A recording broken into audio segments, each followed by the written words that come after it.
So let's talk through 10 of the weakest units in Warhammer 40k right now, and what makes them bad in game.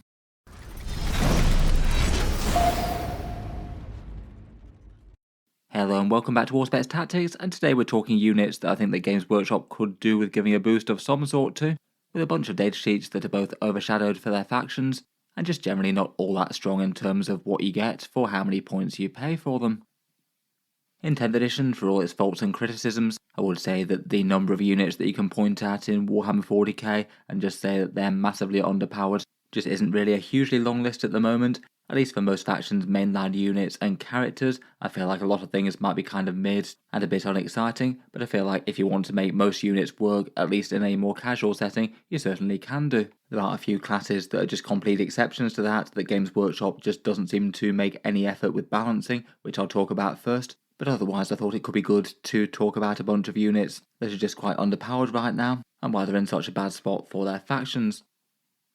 For those few classes that Games Workshop chooses basically not to make particularly strong, they do have a bit of a shadow balance policy in that things like flyers, fortifications, indirect fire and artillery, and big Forge World Titanic units are never really given points cost to be particularly effective in game. It seems that while their target for the majority of units in Warhammer 40k is to try and make them usable but not auto-include, the target seems to be set for all of these classes to make them kind of niche to bad. It basically means that whenever there's a balance update, you're more likely to get things like artillery, flyers and fortifications get nerfed if they're seeing any sort of competitive play, and just be completely neglected and left alone if no one's playing them because they cost far too many points. For the purposes of this video, I didn't think it made sense to just literally go through and talk through every faction's fortification that costs too many points currently, and I'd focus on the units that Games Workshop does seem to be wanting to actually make strong for their armies. So for those wondering why we're not seeing burner bombers, big head boss bunkers, webway gates and helldrakes on the list, then it's because they're here.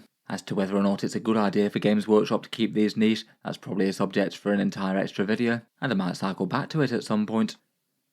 Getting into 10 of the weakest units though, and perhaps one from Codex Chaos Space Marines, would be the Squad of Chaos Spawn. These guys don't have the worst stat lines in the world and are kind of similar to their equivalents in various other Chaos Codexes.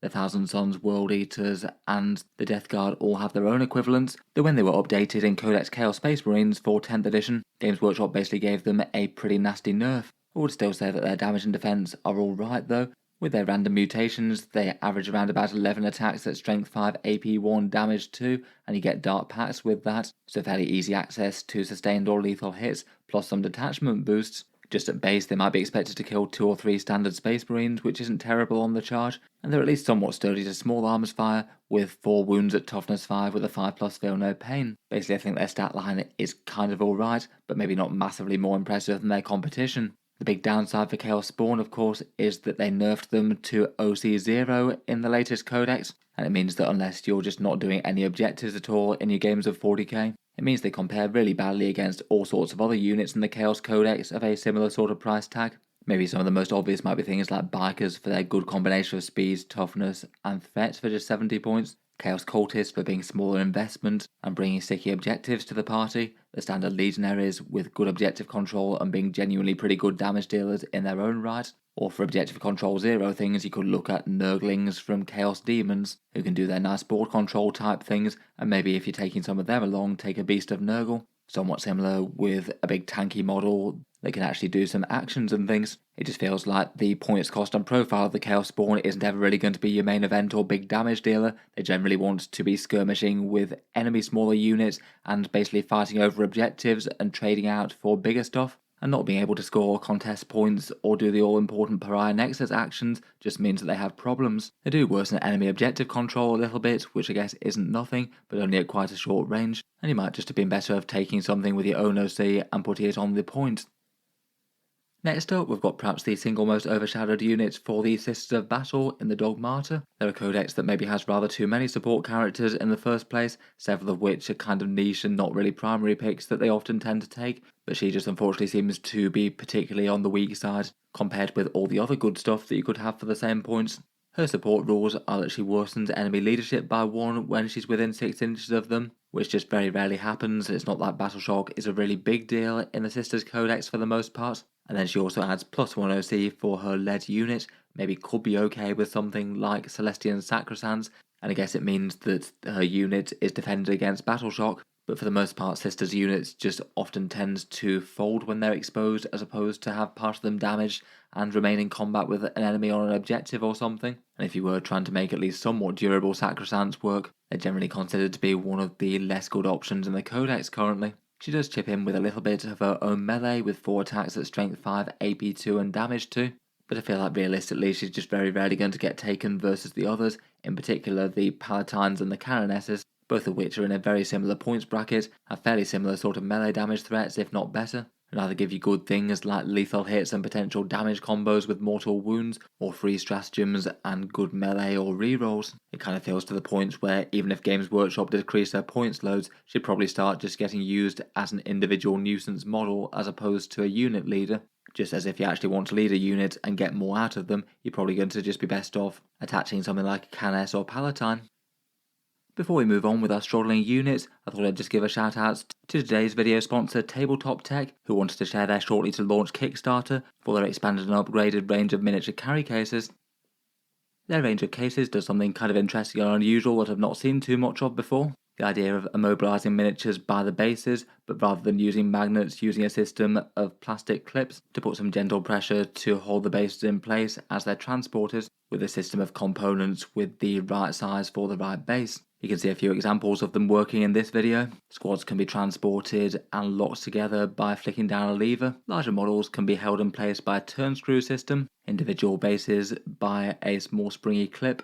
They do have some magnetic modules if you want to mix it up a bit for a little bit of flexibility on some bases. I've got some kind of fun whole squad ones where you put 10 bases in, then flick down a clip to hold them in place. They're then all mounted together in a fairly nice looking case, the new version on the Kickstarter having some nice display panels at the front so you can see the miniatures being transported. They're aiming to have different sizes for different armies, both for small combat patrols and bigger armies.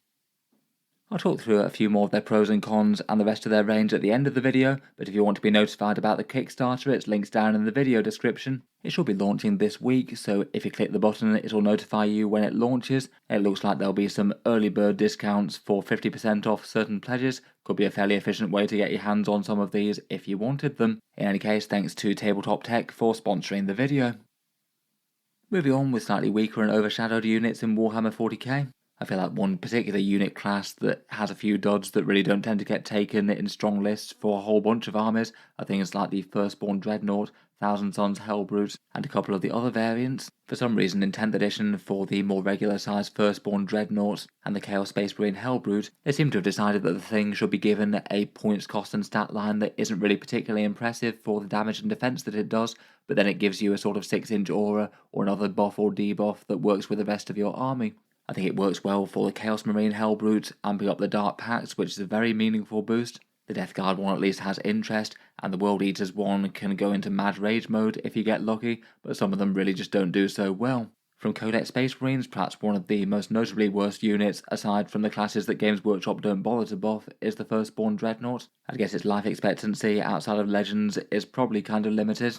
I don't know if that's a factor or not, but at the moment it's 135 points for fairly tame stats. Kind of merely okay defense, melee that can be alright but it only moves 6 inches so it's unlikely to catch things that don't want to be in close combat, and its buff is a fairly unimpressive aura of reroll 1s to hit for infantry nearby. It's not nothing, but only really going to be worth it if you've got multiple big shooty infantry squads for Space Marines, and at the moment at least they don't really tend to play in sort of infantry shooting castles as they might have done in the past.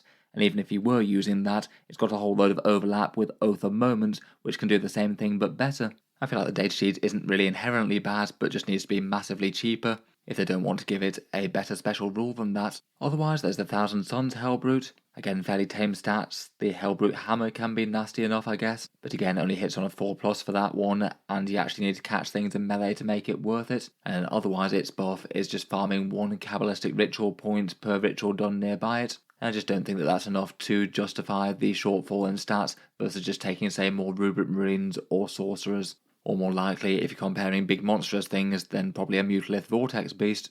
Maybe to a similar sort of extent, there's the Grey Knight Dreadnought and the Space Wolves Venerable Dreadnought. They've got a slightly better reroll 1s to hit and wound for nearby infantry, which genuinely isn't too terrible, but kind of clunky to pull things off with melee shooting, and infantry range shooting maybe doesn't tend to be quite as easy to coordinate, and certain infantry and Oath of Moment can give their own buffing rules and re-rolls as well.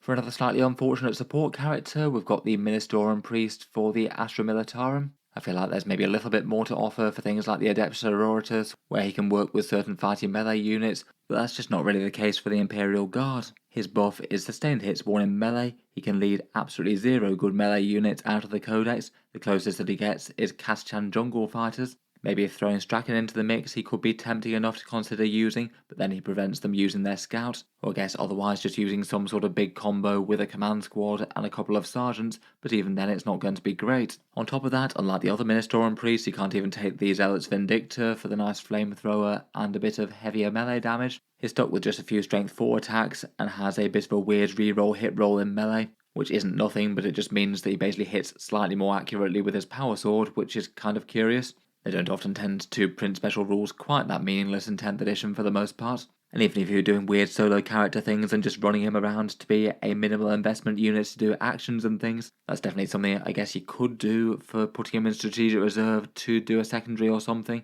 but the Guard have just got so many good units for a few more points, things like 50-point Scions, 55-point Kaschans or Scout Sentinels, or even a 35-point Rapier Laser Destroyer in strategic reserve if you really wanted as little investment as possible. At least that one has more defense and a big gun. Overall, he just feels like one of the last units that you used to be tempted to pick up in the Astra Militarum Codex, just due to everything else doing it a bit better than him, and being a melee buff character that doesn't do enough to actually make a unit go from kind of tame to only slightly less so.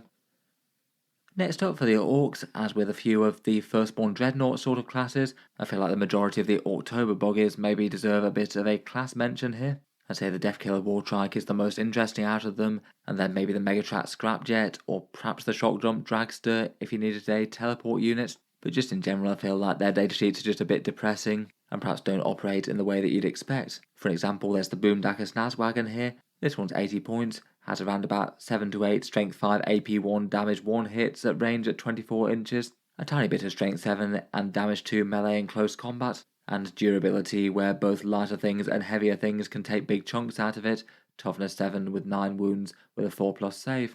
They all do have at least some sort of slightly interesting special rule. This one's got a -1 to hit debuff when you're up close within 6 inches. I guess that doesn't hurt on a cheapish unit, but it's still not exactly massive.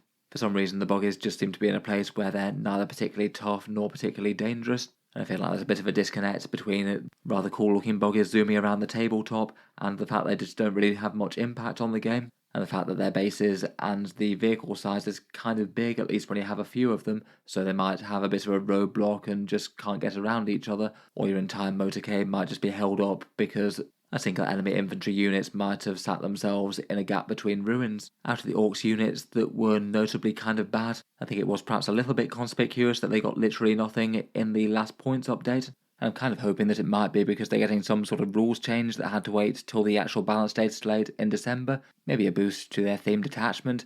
Though to be honest, I'd kind of prefer help for their actual datasheets and make them kind of at least fairly good regardless of detachment, even if they are still going to be better in Cultist speed. Next up for the Necrons, there's certainly a few that you could talk about. For the primary mention in this video I thought I'd talk about the Cryptothralls though, a unit that went from almost auto-include in early 10th edition to being really quite underwhelming at 60 points, Games Workshop deciding that they didn't want them unbalancing the reanimation mechanic that's far less of a problem now. In Index style Necrons, these guys were an extra thing in the big Lich Guard durability brick that you could do, using them to tank an abnormal amount of damage and then restore a bunch of wounds with various reanimation tricks, so you had a big Death Star that could ping back to full health. And perhaps as a result, Games Workshop both nerfed their points cost, made their reanimation less efficient, and also had reanimation in the Codex be significantly less strong, and have not seen them used in any sort of strong Necron list since. For what they do for their 30 points per model, you have 3 wounds at toughness 4, a little bit of strength 5 AP 1 damage 1 with their attacks that hit on a 4+, the chance to fight on death with those attacks on a 2+, so it gets a little bit of defense if your unit gets wiped in melee, and then if they're in the unit they grant the Cryptech a 4+ feel no pain, though that's only going to be relevant if they're targeted by precision attacks, which I guess occasionally they might be. In general though, perhaps the main draw just feels like it's to add a little bit more overall weight to a unit, so they might survive to reanimate, or tank some damage for some other more valuable models in the squad. But attaching to Necrons and Immortals in their current form just doesn't really feel like a particularly efficient way to add toughness to the unit. Overall, I feel like 60 points is just a fair bit too much for what they bring currently, and I feel like they'd be kind of borderline if they've dropped to something like 45 or 40. Definitely way more efficient, but still perhaps a little bit borderline as to whether or not it's just worth getting a different unit of something else, rather than adding a bit of durability to a squad. Next up for the Primaris Marines, we've got the Reiver Lieutenant. Within Codex Space Marines, he still has a good shout of being one of the weakest units around, an optional leader who doesn't really do the things that you necessarily want him to for a fairly niche unit in the Codex, and there's another leader in the Codex that can support that unit better. Reivers, even at their cheaper 75 points, aren't exactly going to be widely played at the moment. You could maybe use them to drop for secondaries and things, I suppose, and if you're using them for that role, then they generally want to be kept cheap. For the extra 55 points, he gives them lethal hits, extends their terror range, but doesn't really chip in with his own damage so much, and just has a few more AP0 combat knife attacks. And actually, for their trouble, he actually prevents them from using Deep Strike, which is kind of big as it's one of the best things on their datasheet along with their supporting rules. Realistically, I think it's not going to be unworkable. If you wanted to use him in casual lists, and then you'd have a squad that's just really quite dedicated to killing lighter infantry and not so much else. Though I have to admit I'd take the Phobos Lieutenant just about every time. At least he can do some fun things like Deep Strike and then move, shoot, move to get them closer for really quite a close charge out of Deep Strike on the same turn they came in, which isn't something that every army can access. Overall, he just feels a bit badly balanced. Maybe having just a little bit more melee threat, giving him a little bit of AP on that knife or something could be fun. Or finding some way to make the Reiver special rules more tempting, rather than just slashing points costs. Before getting into the last couple, I thought I'd shout out a few more honourable mentions. Other ones I definitely could have talked about, but maybe didn't feel quite as stand out as some of the rest. For Dark Angels, there's the Land Speed of Vengeance, perhaps having the issue of not being dangerous enough with that damage 2 profile. Trazyn the Infinite for the Necrons brings sticky objectives but not much else to the table, which is a shame for a character of his cool lore. For the Chaos Demons, they've got really quite a bloated HQ section, perhaps the Changecaster and Sloppity Piper. Could be a couple of the Heralds that feel like they just don't do much for their units for the points cost. For the Death Guard, the Noxious Blightbringer and the Plague Surgeon seem both unlikely to get a look in, versus their other good choices, like the Putrefier, the Blightspawn or the Tallyman. The Harlequin Shadowseer can offer some long charges, but they're not really hitting so hard when the unit gets there.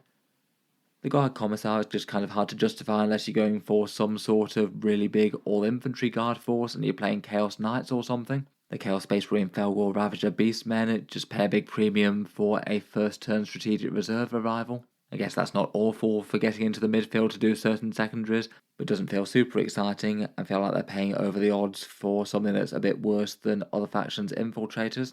The Chaos Lord Discordant I still think needs to go down further despite his points cut, just not enough overall damage and defence. The Necron Obelisk admittedly got a bit better, dropping down to 300 points from 325. It's maybe at the point where it's cheap and annoying enough that it's not as bad as it was, just for sheer irritation factor if he can work on the right table. Though I feel like most of the time it's just going to be worth upgrading to pay an extra 100 points or so for some serious firepower. The Ork Warboy doesn't really have enough damage, and is probably third choice for leading Beast Snagger boys behind the excellent Beast Boss. I was broadly leaving Forge World out of this, though seeing as the Knight Acheron is released in plastic, that Knight's Flamer is just nowhere near scary enough, and its Battleshock rules often leave a bit to be desired as well. The Tyranid Toxicrene is too mono-focused against infantry to justify having quite as big a points cost as it does. The Hive Guard compare kind of horribly to other Tyranid firepower. The Orc Tank Busters only barely limp into sort of okay damage against their preferred target and are really easy to kill. The Genestealer Cult Magus has an unreliable debuff and is pretty much only good for being a cheap Xenocreed character if you don't want to shell out for a Patriarch. And then the Orc Stomper just doesn't have the firepower to really justify itself at the massive 800 points, even if admittedly it can be significantly better in Dread Mob if you can guarantee being on a table where it can actually move around and see things. Finally, for honourable mentions, it would probably be rude to leave out the Agents of the Imperium. Basically just their entire book at the moment is rather underpowered. Maybe if you had to pick a single datasheet that seems like one of the worst, Inquisitor Greyfax and her psychic debuffs aren't up to all that much value this time around. But in general, just really quite a lot of the codex is kind of subpar objective grabbers, and certainly lacking in terms of big damage dealers that can take down tanks and things outside of allied knights. Fingers crossed they manage to do something for them in the balance update. Finally though, to get back to some of the last few entries on the main list, there's a pair of Chaos Leader characters, both of which feel really quite unlikely to be taken. At 45 points for a Cultist Firebrand gives you a character with d6+3 heavy flamer hits, the ability to reroll leadership for Cultists and leadership 6+, which does help a bit with Dark Pacts, and then handing out a battle shock to one unit that he flames. His problem is that base cultists almost always want to be run solo, just as you want them as cheap trading units, and you don't really gain all that much from blocking them up into a big squad of 20. It almost always makes more sense to have multiple squads of 10. And even if you were trying to buff a big unit, the Dark Commune just seems way better for the extra 35 points. You still get the leadership reroll, you still get pretty much the same amount of damage between the different members, and then the unit gets both a 5+ invulnerable save and a big turn of advance and charge and boosted melee, plus extra defense with 5 extra bodies to soak up damage. Between all that, just seems hard to justify the Cultist Firebrand. Otherwise, in a bit of a paired entry, the Traitor Enforcer with his rather awesome Heretical Commissar and his Chaos Ogrin are in a similar sort of boat. They're 65 points for the pair. They do add some genuinely alright fighting melee to a squad with a bunch of Strength 7 and Strength 6 damage 2 attacks, and the Enforcer can execute a squad member to get some free Overwatch, which isn't going to be loads on a 10-man Traitor Guard squad, but I guess it might have a little bit more effect if you're getting lethal hits from Dark Pacts or something. Overall though, just when you've paid 70 points for the Guardsman squad and then 65 points for this guy, you wind up with a squad that's 135 points, and it just doesn't really seem to be particularly stand out for the overall offering on any level. It's not super tough having base Guardsmen as stat lines, it's not super fighting, even if on the charge it should be able to take out a few Space Marines, it's not particularly dangerous at range, can't move fast, and isn't expendable. I guess they do have lots of objective control, and the free Overwatch is something, but again, just doesn't really seem to be a squad that most people would really want to buff, outside of just wanting to field the model and put him on the table for the rule of cool.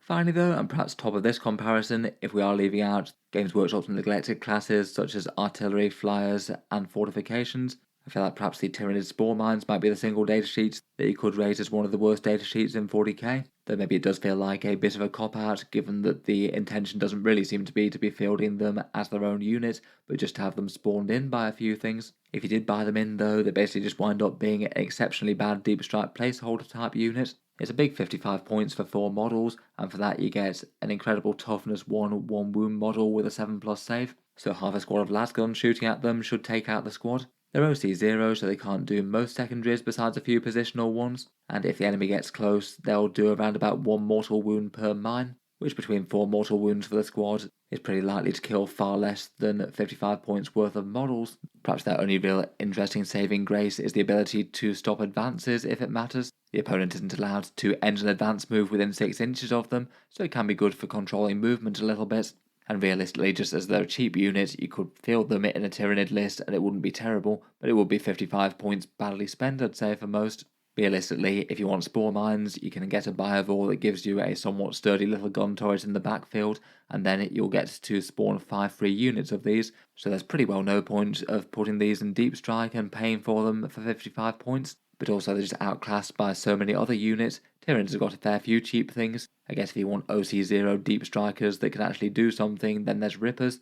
And if you want the utility of Spore Mines but a bit tougher and cheaper and more expendable, you could just take the Mucilid Spore, which does a similar sort of thing but for 30 points rather than 55. All in all, maybe a bit of a weird datasheet that perhaps break Games Workshop's normal balance cycle in a way that most other things don't, as there are units that they explicitly don't really want you to use and just spawn in apparently.